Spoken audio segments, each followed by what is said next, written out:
Permettez-moi de vous demander si vous avez déjà atteint ce stade d'une relation où vous vous rendez compte que vous valez plus que le chaos émotionnel dans lequel vous viviez.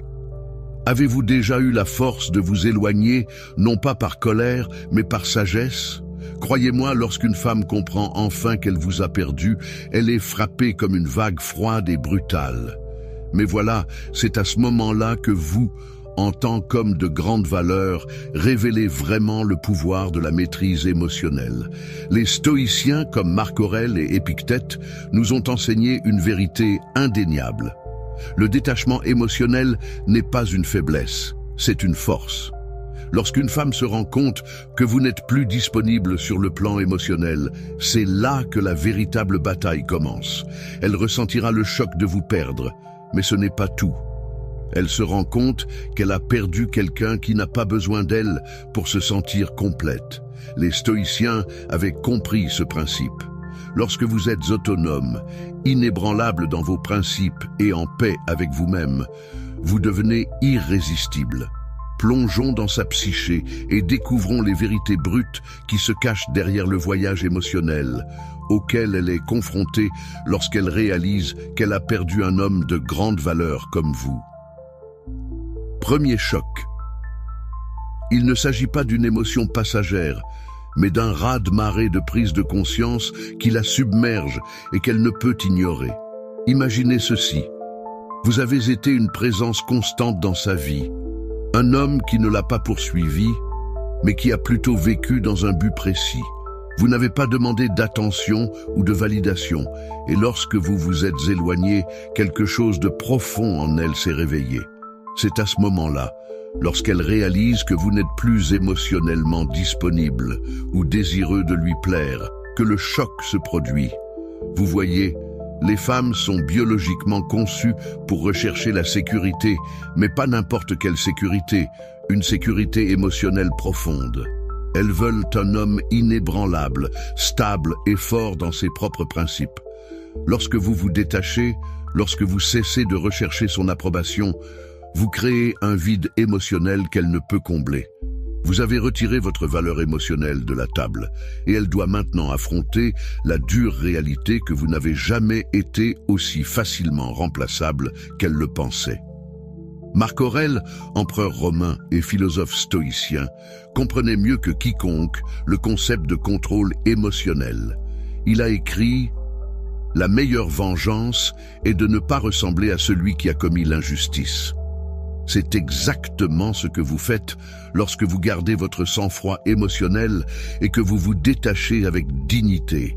Il ne s'agit pas de vous venger d'elle, mais de montrer que vos émotions et votre valeur ne sont pas dictées par ses actions ou sa présence. Comme les stoïciens, vous choisissez de rester inébranlable, insensible aux circonstances extérieures.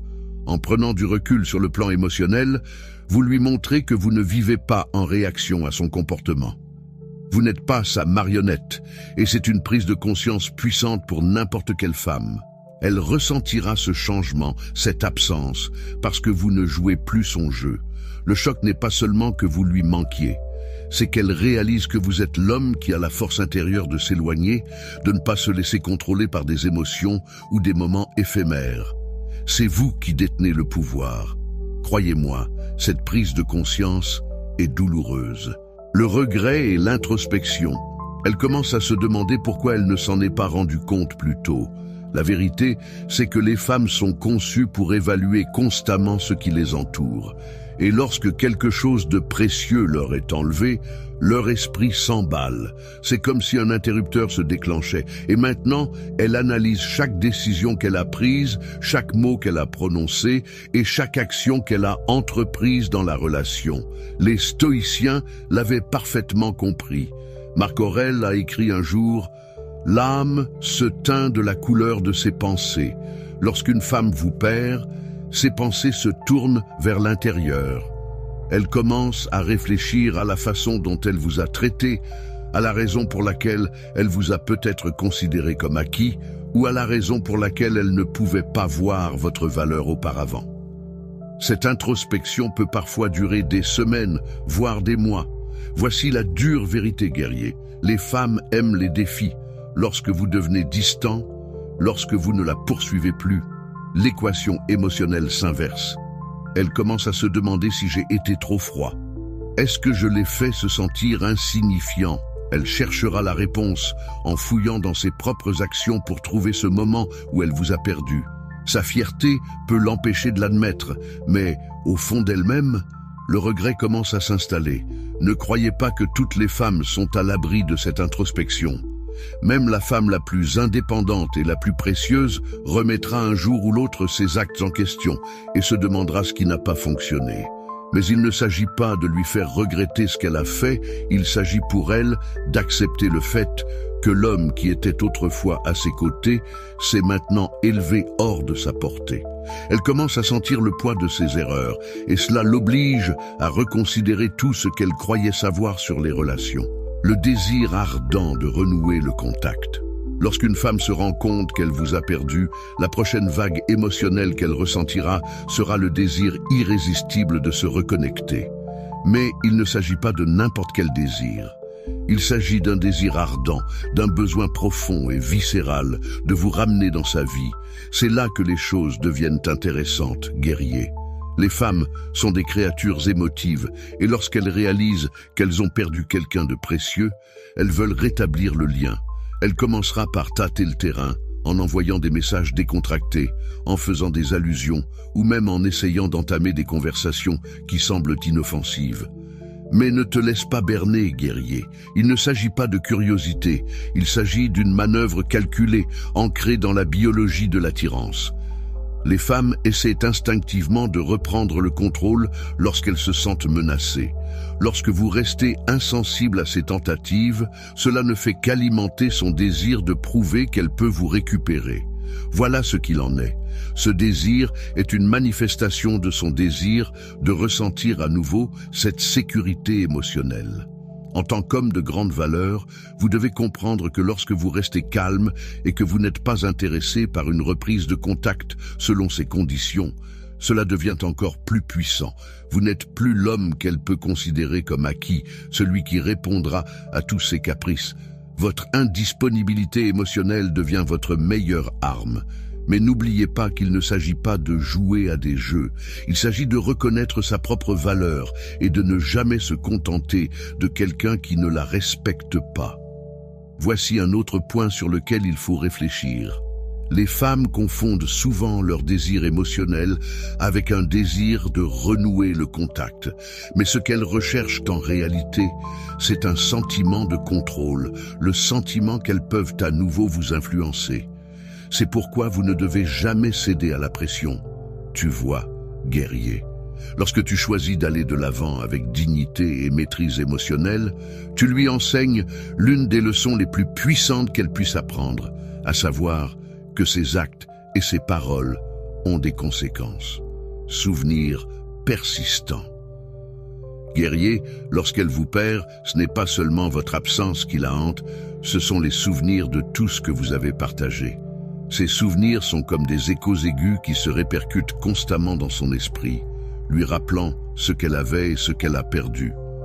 Au début, ces souvenirs peuvent se manifester de manière fugace, en passant dans la rue ou en entendant une chanson qui lui fait penser à vous.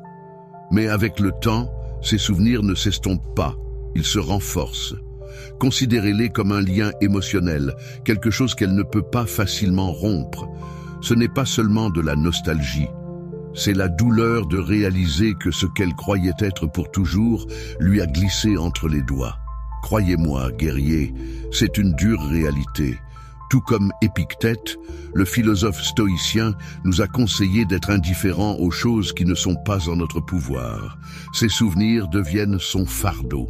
Au début, elle peut essayer de les repousser en se disant qu'elle va de l'avant, mais l'esprit humain ne fonctionne pas comme ça. Le passé persiste, surtout lorsqu'il est lié à une personne importante. Ces souvenirs persistants deviennent des fantômes qui occupent ses pensées, lui rappelant le temps que vous avez passé ensemble, la façon dont vous l'avez fait se sentir et la certitude que vous aviez autrefois de votre relation. Mais la véritable tragédie, c'est qu'elle ne peut pas recréer ce que vous étiez, Peu importe le nombre de fois qu'elle se remémore ses souvenirs, la connexion émotionnelle, la dynamique que vous avez partagée est irrémédiable. C'est pourquoi les souvenirs commencent à la piquer encore plus. Ils lui rappellent sa propre vulnérabilité, l'impermanence de tout ce qui lui était cher. Et c'est là, guerrier, que votre force entre en jeu. Vous avez appris que le passé est un professeur, pas un lieu de vie. Tu comprends que ta valeur ne réside pas dans ce que tu as perdu, mais dans la façon dont tu te relèves et continues à avancer. Alors qu'elle est piégée dans son propre cycle de souvenirs, vous restez fermement ancré dans le présent, concentré sur votre propre croissance et votre objectif. Votre chemin est inébranlable, alors qu'elle, rongée par des souvenirs persistants, peut rester attachée à ce qui a été, à réfléchir à ce qui se serait passé. Guerrier, lorsque la poussière retombe et que les dures réalités de la perte commencent à se faire sentir, un profond changement psychologique s'opère dans son esprit. Elle commence à se poser la question qui en a tourmenté plus d'un. Et si j'avais fait les choses différemment? Et si j'avais fait les choses différemment? C'est dans ce dialogue interne que le véritable poids émotionnel se fait sentir. Et si elle avait été plus patiente? Si elle avait écouté plus attentivement? Et si elle n'avait pas laissé ses propres insécurités vous repousser? Ces « et si » sont comme des pièges mentaux qui lui font ressasser ses erreurs passées, l'enfermant dans une boucle d'auto-accusation et de regret. Et bien que ces « et si » semblent être des réflexions innocentes, ils sont bien plus dangereux qu'il n'y paraît. Elles peuvent déformer sa perception de la réalité, lui faisant croire qu'elle peut réécrire l'histoire, qu'elle peut en quelque sorte réparer le passé. En réalité, comme le disait Sénèque, le grand philosophe stoïcien, nous souffrons plus souvent dans l'imagination que dans la réalité. Les « et si » ne sont rien d'autre que des scénarios imaginés, vides de toute substance véritable. Ils ne mènent nulle part. Ils n'ont d'autre pouvoir que celui de l'empêcher d'aller de l'avant et de grandir vraiment. Vous l'avez déjà vu. Lorsque les hommes s'attardent sur ce qui aurait pu être, cela les empêche de progresser. Il en va de même ici. Ceux qui restent bloqués sur ce qui aurait pu être sont ceux qui ne parviennent pas à vivre pleinement le présent, qui ne voient pas les opportunités qui s'offrent à eux. Et c'est précisément là, guerrier, que votre force stoïque entre en jeu. Vous ne vous attardez pas sur le passé. Vous ne vous attardez pas sur des situations hypothétiques. Vous savez que le passé est révolu et vous embrassez ce qui vous attend. Vous avez appris que le seul moment qui compte est celui que vous vivez, alors qu'elle se perd dans l'illusion des « et si ». Vous allez de l'avant avec détermination, en vivant en accord avec vos valeurs et la sagesse des stoïciens, reconnaître son caractère unique. Alors que le brouillard émotionnel commence à se dissiper, elle atteint le stade final de la réalisation, comprenant que vous êtes unique, irremplaçable. Guerrier, comprends ceci. Quand tu es un homme de grande valeur, quand tu t'es construit par la discipline, la sagesse et l'intelligence émotionnelle, ton absence n'est pas quelque chose de facile à combler. Lorsqu'elle s'en rend compte, il ne s'agit pas seulement de s'ennuyer de vous à un niveau superficiel. Il s'agit de reconnaître que la connexion qu'elle avait avec vous ne ressemblait à aucune autre. Aucun autre homme ne peut lui offrir la même profondeur de compréhension, la même stabilité émotionnelle ou la même présence que vous. C'est ce qui vous différencie de tous les autres hommes qu'elle a connus. Et lorsqu'elle le reconnaît enfin, elle n'a d'autre choix que d'accepter le fait qu'elle a perdu quelque chose d'extraordinaire. Mais il ne s'agit pas seulement d'elle, il s'agit aussi de vous. Votre singularité réside dans le fait que vous avez maîtrisé l'art de vivre selon vos propres principes. Vous ne vous laissez pas influencer par des émotions passagères ou des désirs temporaires. Vous restez ferme comme le faisaient les philosophes stoïciens. Pensez à Alexandre le Grand qui a compris sa propre valeur d'une manière que les autres ne pouvaient qu'admirer de loin. Il ne s'est pas contenté de la médiocrité, et vous non plus. Vous vivez selon votre propre code. Un code qui ne se plie pas aux caprices des autres. Et ça, guerrier, c'est la reconnaissance ultime. Lorsqu'elle comprendra cette vérité, elle essaiera peut-être de vous reconquérir. Mais n'oubliez pas que votre singularité ne se négocie pas. Vous êtes le prix et elle doit apprendre, tout comme vous, à vivre avec les conséquences de ses actes. Comme le conseillait Marc Aurèle, ne perdez pas de temps avec ce que vous ne pouvez pas contrôler. Vous ne pouvez pas contrôler sa prise de conscience de votre valeur, mais vous pouvez contrôler vos actions, et vos actions sont plus éloquentes que n'importe quel mot ou regret. Guerrier, permettez-moi de vous laisser sur cette pensée puissante. Lorsqu'une femme se rend compte qu'elle vous a perdu, il ne s'agit pas seulement d'un choc ou d'un regret, c'est le reflet de l'homme que vous êtes devenu. Les stoïciens, comme Marc Aurèle, qui dirigeait un empire avec clarté et sang-froid émotionnel, savaient que le véritable pouvoir vient de l'intérieur. Ils ne recherchaient pas la validation extérieure et n'étaient pas non plus victimes des émotions fugaces du moment.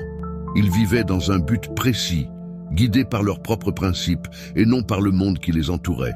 Et c'est exactement ce que tu fais, mon guerrier, lorsque tu t'éloignes avec le contrôle émotionnel. Tu n'as pas besoin de la poursuivre, de la supplier ou de lui prouver quoi que ce soit.